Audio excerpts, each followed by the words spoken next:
En 1891, le pape Léon XIII publie la première encyclique de la morale sociale.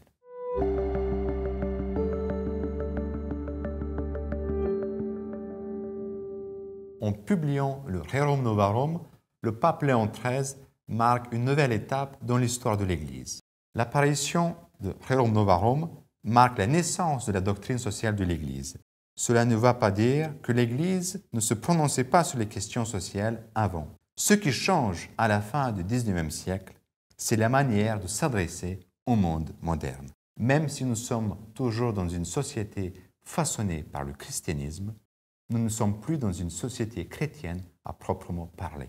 Depuis le siècle des Lumières, l'homme, la société, l'État s'éloignent et même se séparent de l'Église. Dans ce nouveau contexte, l'Église cherche de nouveaux moyens pour rejoindre les hommes. Léon XIII, dans son encyclique, veut défendre la dignité de l'homme et surtout la dignité de l'homme qui travaille. Dans cette lettre du pape, tout tourne autour de la condition ouvrière qui est menacée à cause des multiples facteurs, la révolution industrielle, le capitalisme, la lutte des classes, etc. Plusieurs voix se lèvent pour proposer des solutions. D'un côté, les socialistes qui parlent d'une égalité quasi totale de l'homme et qui vont jusqu'à supprimer le droit aux propriétés privées. De l'autre côté, les libéraux exultent l'autonomie quasi totale de l'homme qui est indépendant de tout lien et de tout engagement envers les autres.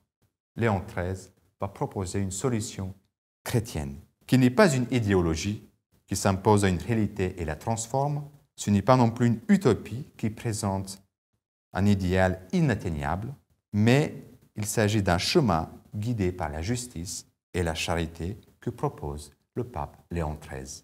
Dans sa démarche, il est très concret. Il va réfuter les solutions socialistes en affirmant le droit aux propriétés privées qui est de l'ordre naturel et concerne le fruit du travail de l'homme. Il va dissiper le mythe d'une égalité uniforme en montrant que tous les hommes sont différents, mais que tous, sans exception, ont la même dignité. Mais en même temps, d'une manière indirecte, il va réfuter aussi les idées libérales en montrant l'importance du partage qui doit se transformer en une solidarité efficace et concrète. En s'inspirant de saint Thomas d'Aquin, il va distinguer la possession et l'usage. Grâce aux vertus de la justice et de la charité, l'homme est capable d'user les choses qu'il possède d'une manière sage et intelligente. Il n'oublie jamais de partager avec les autres ses propres biens, surtout avec ceux qui se trouvent dans la nécessité. C'est pourquoi aussi dans cette lettre, il va rappeler l'importance et le rôle de l'État qui consiste à protéger les riches et les pauvres, car tous sont les citoyens. Le pape montre aussi l'importance de la contribution de la part de tous au bien commun qui permet le perfectionnement de l'homme et de la société.